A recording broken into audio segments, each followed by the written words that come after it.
Everything you're going through is preparing you for what you ask God for. You just got to quit tripping while you're in the process, because the process is necessary. You may not see it now, but when he gets you on the other side of it, you're going to see exactly why it went that way. And you're going to be okay with it. But quit tripping during the process. Oh, Lord, why me? You ain't the only one. Oh, Lord, why me? You ain't the only one. Oh, Lord, why I lose my job? You ain't the only one unemployed. Oh, Lord, why he leave me? You ain't first chick got left. This might not even be your last time getting left.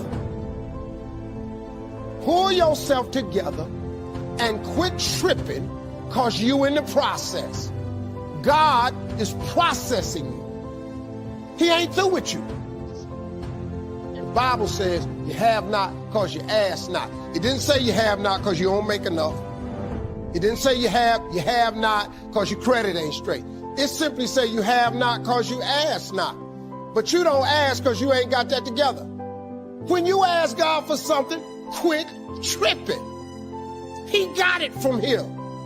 Well, Lord, if I could just stay with him a little bit longer. Maybe you don't need him. Maybe he the reason you ain't got nothing now. Well, I don't want to leave him because I've been with him 8 years. Well, hold up. Whoa. You want 8 more years of this?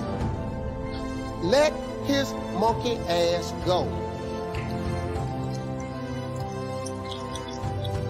But now, God can't give you what you want, because you want to hold on to what you got. You all in the way. Now you telling him how to bless you. You can't tell God how to bless you. It's a simple process. The only reason I'm telling you this, because this is how I made it. I just do me. I'm just being me. I stay uniquely who I am, because you are okay just the way you are, because God made you uniquely who you are. He wanted you to be just like you are. I mean, really, man, if you look at life and just step outside for a minute and quit tripping, it really ain't no problem. See, in your life, everybody has a turn back moment. You have a moment where you can go forward or you can give up. But the thing you have to keep in mind before you give up is that if you give up, the guarantee is it will never happen. That's the guarantee of quitting, that it will never happen, no way under the sun. The only way the possibility remains that it can happen is if you never give up, no matter what. Because God is always coming. He's never too late. There is another level. The only reason you keep saying there isn't is you feel so exhausted about where you are. But life, the universe, or God is just testing you, because there is another level. If this is good, giant jump to excellence, giant start good, poor to good to excellence. There's a level where all your dreams are realized. There's a level that you've always dreamed about. It is real. It has not gone away.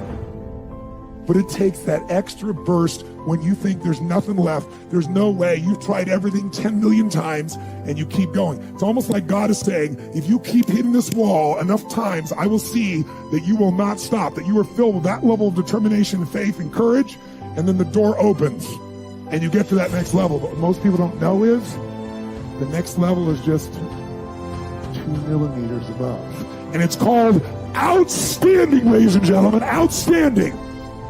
What's it called? What's it called? What's it called? Outstanding, magnificent, unstoppable, extraordinary, not excellent. It's a different level. It's a level where you are not one of the best, you are the best. And you know what's amazing? You only have to be 2 millimeters more than everybody else, and you get everything. You get the joy, the laughter, the fun, the family, the passion, the economics, the freedom, the spirit. It's all there. What Jerry Maguire called the Quan, baby. All of it. And it's just 2 millimeters above, and most excellent people give up because they're exhausted. And there's some people who go, the harder I hit it, the more I hit it, sooner or later it's going down. I'm not stopping. And when you do that enough, it pops open. I would like to know, when you're in that moment failing, and you have to keep going, what do you say to yourself? What if? A lot of times I'll be in a 200-mile run or something like that, and I'm all jacked up. Body's broken, mind's broken, spirit's broken. I started to say, what if I can pull this off? When I first walked into the Navy SEAL recruiter's office, he looked at me and said, there's only been 35 African Americans in 70 years make it through. You know what I said to myself? What if I can be the 36th? It's the what if I can pull off a miracle. What if I can become someone that no one thinks I can be? And just me talking about that, I have the hair going up on my arms because it makes me just like, what if I can be that guy that people who call nigger and this and that, and now I'm speaking at Tom Ferry's event. It's hard changing your life. It was hard when just over 3 years ago in the Penobscot building in Detroit, Michigan, where I was operating my business, and I fell on some hard times, and I was sleeping in my office. It was hard coming into the lobby, and the security said, excuse me, Mr. Brown, can we see you for a moment? And I said, yes, and I walked up to the counter, and he gave me an envelope. And he said, would you mind reading it here? And I opened the envelope, and the envelope was from management that said, this is an office tower. It's not a hotel. Please do not sleep in your office. And I said, excuse me, sir. I said, I just worked long hours in creating my business. I'm an entrepreneur. And right now things are bad for me, but they're not going to be this way always. And I just asked for the opportunity to continue to operate like I'm doing. I'm not trying to make this my home.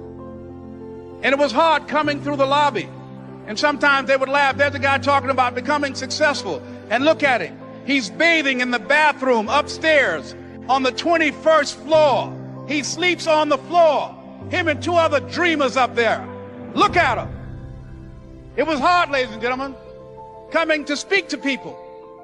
And I was facing financial difficulties in my own life. I was behind on my bills and my dreams, and I'm saying to them, you can live your dream. It was hard, ladies and gentlemen. It was very difficult to pick myself up each day believing that I could do it. There were times that I doubted myself. I said, God, why is this happening to me? I'm just trying to take care of my children and my mother. I'm not trying to steal or rob from anybody. Why did this have to happen to me? It was very hard. And here's what I want to say to you. For those of you that have experienced some hardships, don't give up on your dream. No one could have convinced me by holding on, by continuing to push forward, by continuing to run toward my dream, that one day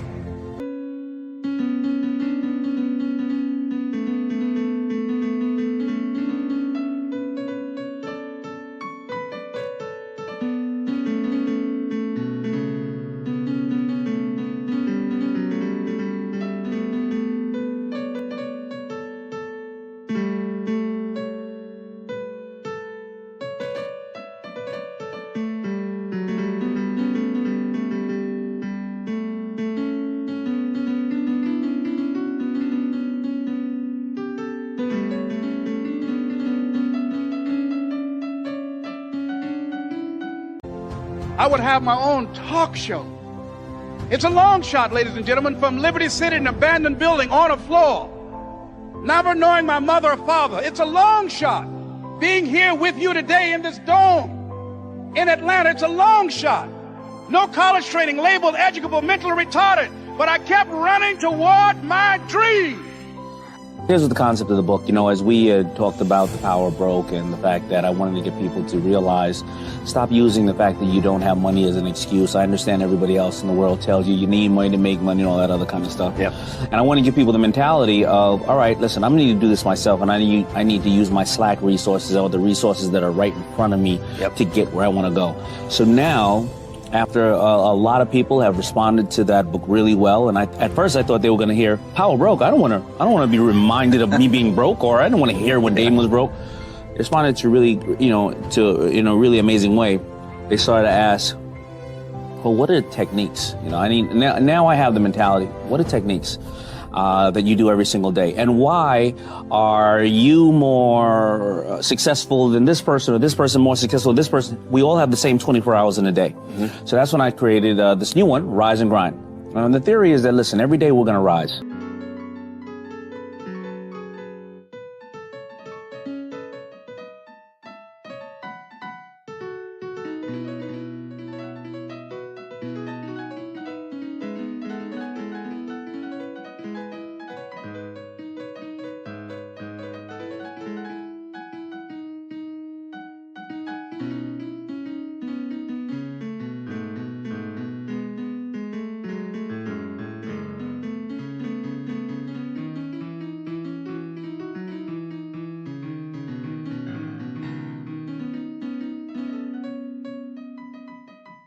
If we're not going to rise, we're dead, right? That's your defense. You're just rising, right? Sure. But your grind is your offense.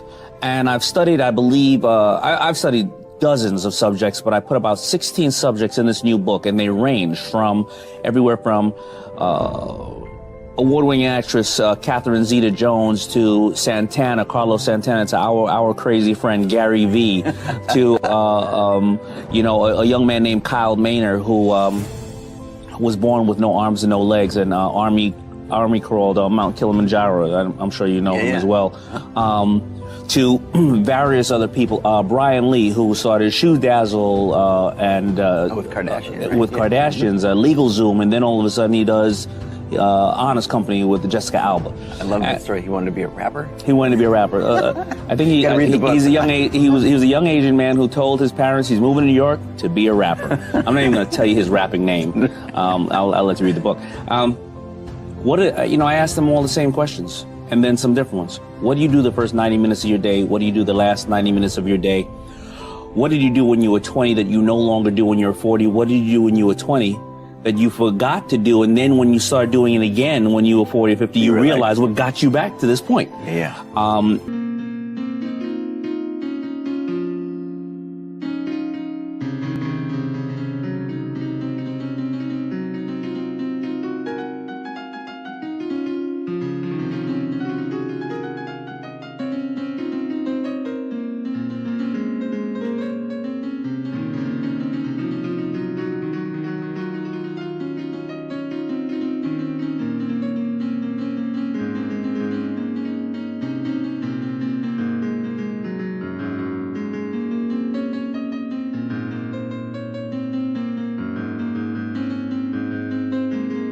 And I found probably over 50 things in there that everybody did in some way or another very similar. Whether in the Joel Osteen, whether it's in the morning, they either prayed, meditated, mentally like me, set a goal, and zoned out. They took some time for themselves. Yeah. And I found various other things, and it's amazing and fascinating. So this is what I wanted to create for people, because I wanted them to either say, I'm on the right track, I'm doing something, everybody was laughing at me when I do this, or maybe I should try this one, or this one doesn't work as well as this one. Yeah. And I've been using it myself, a lot of this stuff, and it's been working for me too. It's been helping improve my life, and I'm a student of my books, because I'm trying to ask them the same exact thing that other people want to know. There's different types of people in this world, and one thing that we're all going to deal with is like difficulties in our tasks, trying to become successful. As good as things get, you got to have the same amount of bad that's going to try to impede your progress. Whether it be people, whether it be the IRS, whether it be whatever. Something will rear its ugly head and try to block you. Now, a lot of people can't handle that shit. When you have a vision and something or someone throws a curveball, it hurts, it stings.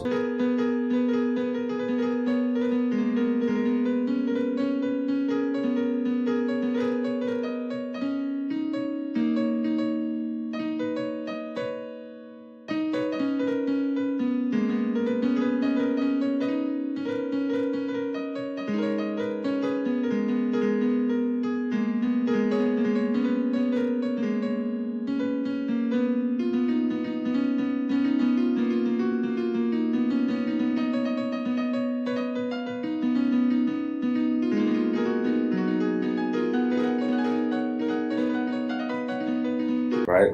It's like your baby, and now I can't put my baby out there like I want to do it. So it really throws people off. They get really negative, they make it depressed, they don't want to stop, they don't want to just go back to their 9 to 5. That's fine. It's not for everybody to push through, but for those who can push through, like he said, the difference between those who really succeed and those who don't are the ones who, when they're faced with whatever these difficulties are, they're like, I'm gonna keep pushing through. I'm gonna keep pushing through, because it sounds corny and cliche, but it's always sunshine after the rain. You know what I'm saying? Rain don't last that long. You got to know that, be aware of that. That's something you can take with you through everything in life. But in business, you cannot stop because things are not going right at the time, because it's going to happen. I've dealt with it. I'm sure I'll deal with it again at some point.